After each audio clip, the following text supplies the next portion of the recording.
I think the most important message to every parent is how the kids are actually designed. Children have a vulnerable neck that is not developed until after a couple of years.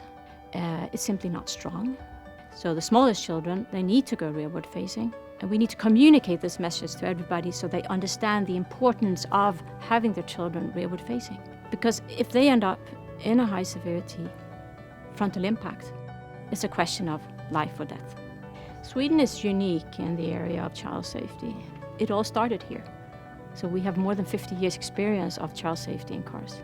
We invented the first rearward facing child seat. We were the inventors of the booster seats. We have together in Sweden working cross-functional authorities, industry, researchers with the one voice emphasize the best protection for the child. We've been doing so since the late 60s. So based on that experience, we know that children are best protected rearward facing. We now see actually globally that the other countries are following our example and keeping the kids rearward facing for longer.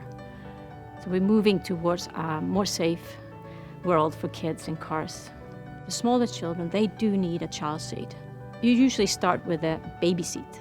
Position it in the car and they can stay in that one about up to almost a year old. Then you transform into a so-called child seat where they have their own harness and the child seat is attached to the vehicle. For best protection, they need to go rearward facing in those seats. But for simplicity for the parents, it's easier to say go rearward facing up to 4 and then go forward facing. That applies for children up to 4, simply because their neck is too weak.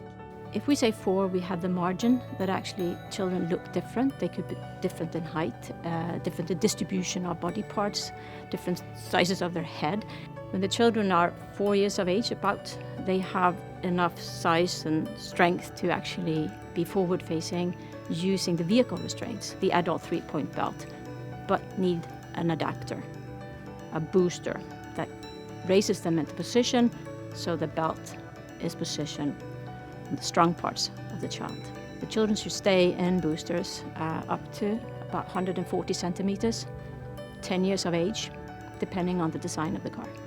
Volvo Safety Vision stating that no one should be seriously injured or killed in a new Volvo emphasizes the importance that everybody counts. So everybody's needs need to be addressed. We know that children have specific needs. We know that they need to be restrained according to their needs. And the way to address the vision is to make sure that we can get the children into their restraints so that they will be protected.